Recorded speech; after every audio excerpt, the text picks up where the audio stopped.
जी आगे बात जरा दिल्ली की चली है तो बात वजारत दाखिला की भी करते हैं, क्योंकि जम्मू कश्मीर यूनियन टेरिटरी है और यूनियन टेरिटरी का झुकाव वजारत दाखिला की ओर सबसे ज्यादा रहता है, क्योंकि तमाम छोटे बड़े फैसले वजारत दाखिला से होते हैं। अगरचे जम्मू कश्मीर के अंदर अपनी हुकूमत भी है और इलेक्टेड हुकूमत अपनी जगह, लेकिन दाखिला वजारत ने एक और बड़ा फैसला लिया है और वजारत दाखिला ने एक आज़ाद फाइनेंशियल एडवाइजर अपॉइंट किया है जम्मू कश्मीर के लिए, जम्मू कश्मीर होम डिपार्टमेंट के अंदर, और उसे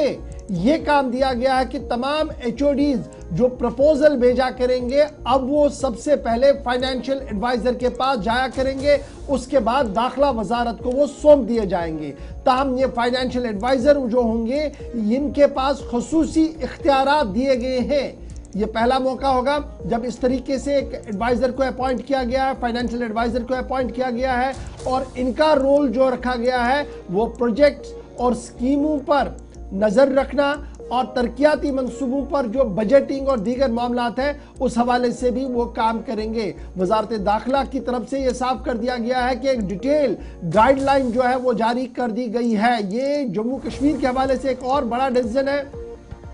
जिसमें वजारत दाखिला ने अपॉइंट किया है जी इंटरनल फाइनेंशियल एडवाइजर, IFA जिसे कहते हैं, internal financial adviser home department of Jammu Kashmir के अंदर ये कर दिया गया है और इसे खसूसी इख्तियारात दिए गए हैं फाइनेंशियल पावर्स के लिए। इसमें जो पावर्स इन्हें दिए गए, जो इख्तियारात दिए गए, उनमें बजट कोऑर्डिनेशन एक बड़ा मुद्दा है, उसके साथ साथ मैनेजमेंट का मामला इन्हें दिया गया है, एक्सपेंचर एंड प्लानिंग का मामला दिया गया है, monitoring and evaluation of projects and schemes, यानी तमाम तरक्याती मंसूबे जो एचओडीज की तरफ से तरतीब दिए जाते थे, दाखिला वजारत को बाद में भेजे जाते थे, वो अब आपने इंटरनल फाइनेंशियल एडवाइजर के जरिए से भेजने होंगे। ये एक्सरसाइज तब कर दी गई है जब बजट का सिलसिला भी चल रहा है, एक्सपेंचर के मामला पर भी नजर रखी जा रही है। ताहम एचओडीज को यह साफ कर दिया गया है कि बजट प्रपोजल्स जो होम डिपार्टमेंट को भेजने थे वो अब रेफर किए जाएंगे इंटरनल फाइनेंशियल एडवाइजर को।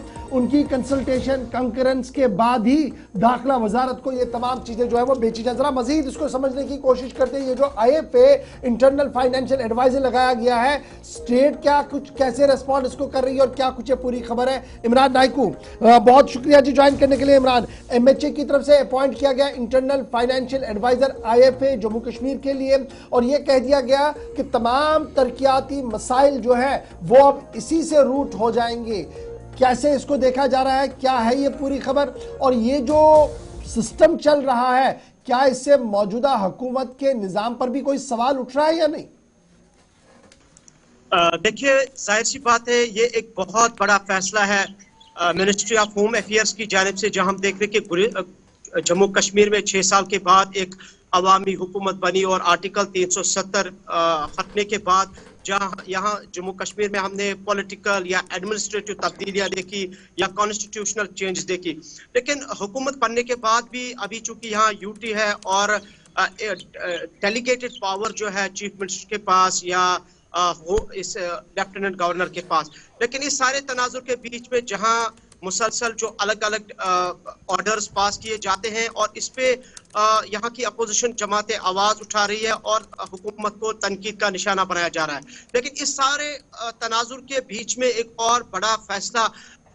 MHA की तरफ से लिया गया है। और आपको याद होगा कि 10 दिन कबल यानी कि 29 दिसंबर को यूनियन होम मिनिस्ट्री की जानिब से जम्मू कश्मीर के होम डिपार्टमेंट के लिए एक फाइनेंशियल एडवाइजर तैनात किया गया, जिसे इंटरनल फाइनेंशियल एडवाइजर का नाम दिया गया। और 9 तारीख को यानी कि एक रोज कबल होम डिपार्टमेंट जो जम्मू कश्मीर का है, होम अफेयर्स की डायरेक्शंस पर इन्होंने एक सर्कुलर जारी किया और इस सर्कुलर में इंटरनल एडवाइजर जो है, फाइनेंशियल एडवाइजर जो है, इनके जो इख्तियारात है, इनके जो पावर्स है वो डेजिग्नेट किए गए। और इस सर्कुलर में तकरीबन 10 ऐसे पॉइंट्स है जिनमें कहा गया है कि तमाम डिपार्टमेंट्स को कोऑर्डिनेट करना होगा इंटरनल फाइनेंशियल एडवाइजर के साथ जो होम डिपार्टमेंट के तैनात कर दिए गए हैं, और तब जाके चाहे वो बजट हो, चाहे वो स्कीम्स हो, चाहे वो प्रोक्योरमेंट हो, यानी जो भी चीजें खरीदनी हो, या फिर प्रोजेक्ट्स और स्कीम्स का जो रिव्यू लेना हो, उन सारी चीजों के लिए जो है फाइनेंशियल एडवाइजर के लिए इख्तियारात जो है वो दिए गए। मैं जरा थोड़ा सा आपको बताऊं कि वो पॉइंट्स कौन से हैं और थोड़ा सा मैं समझाने की कोशिश करूंगा अपने व्यूअर्स को कि सर्कुलर क्या है। तो 9 तारीख को सरकार की तरफ से यानी कि होम डिपार्टमेंट ने ये सर्कुलर इशू किया और जिसमें इंटरनल फाइनेंशियल एडवाइजरी के लिए जो मालियाती पावर्स है, जो फाइनेंशियल पावर्स है, वो डेजिग्नेट किए गए हैं। और पहला इसमें जो पॉइंट है वो है डेलीगेटेड फाइनेंशियल पावर्स। इसका मतलब है कि महकमों को, तमाम डिपार्टमेंट्स को अपने माली फैसले इंटरनल फाइनेंशियल एडवाइजर के साथ मशवरे से करने होंगे और ये मिनिस्ट्री ऑफ होम अफेयर्स के उसूलों के मुताबिक होंगे। एक दूसरा पॉइंट इसमें है या जो सर्कुलर में डायरेक्शंस पास की गई है, जो बताया गया है, वो है बजट मैनेजमेंट। बजट के तमाम तजावीज यानी बजट की जो प्रपोजल्स हैं, तजावीज पहले इंटरनल फाइनेंशियल एडवाइजर को दिखाई जाएंगी, फिर होम डिपार्टमेंट के जरिए मिनिस्ट्री ऑफ होम अफेयर्स को भेजे जाएंगे। तीसरा पॉइंट, प्रोजेक्ट्स एंड स्कीम्स। तमाम जो प्रोजेक्ट्स हैं, जो स्कीम में है, इनकी निगरानी और जायजे में इंटरनल फाइनेंशियल एडवाइजर शामिल होगा। एक और पॉइंट है एक्सपेंडिचर प्लानिंग, जिसका मतलब है अखराजात का मंसूबा। अगर हम समझने की कोशिश करेंगे,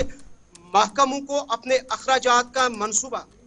इंटरनल फाइनेंशियल एडवाइजर के साथ बनाने होंगे ताकि फाइनेंस का जो सही है, रकम का जो इस्तेमाल है, वो सही तरीके से किया जाए। एक और इसमें जो सर्कुलर में पॉइंट मेंशन किया गया है, एडमिनिस्ट्रेटिव एंड फाइनेंशियल डिसीजंस। इसको हम यूज समझे कि कोई भी बड़ा माली फैसला करने से पहले इंटरनल फाइनेंशियल एडवाइजर के मंजूरी जरूरी होगी। आप देखिए ये चीजें किस तरीके से इसमें नोट की गई है, यानी कि किसी भी इदारे को अच्छा, ये यहाँ पर जरा मैं एक चीज और वजाहत चाहूंगा। जब ये कोई भी बड़ा फैसला लेना, दैट मीन्स अगर स्टेट गवर्नमेंट कुछ करना चाहती है तो उन्हें भी पहले इंटरनल फाइनेंशियल एडवाइजर से कंकरेंस लेनी होगी, नंबर 1। नंबर 2, जो हमारे अपने फाइनेंशियल एडवाइजर्स है, चीफ फाइनेंशियल ऑफिशियल्स है, उनके रोल पर क्या कोई सवाल है या वो कंटिन्यू करेंगे एज इट इज और वही एक बैकबोन रहेंगे इस इंटरनल फाइनेंशियल एडवाइजर को? क्योंकि एक सेटअप ऑलरेडी हर एक महकमे में है जहां पर चीफ फाइनेंशियल एडवाइजर है, चीफ अकाउंट्स ऑफिसर्स है, ऊपर फाइनेंशियल एडवाइजर्स है, फिर हमारे पास बजट डिपार्टमेंट के अंदर भी इस तरीके से एडवाइजर जो फाइनेंस डिपार्टमेंट को देखते हो वहां पर भी एक सीनियर ऑफिसर्स है। तो क्या ये सारे रिपोर्ट वहीं पर करेंगे या general administration, finance, law, parliamentary affairs के लिए कोई रियायत है इस पूरे मामले में?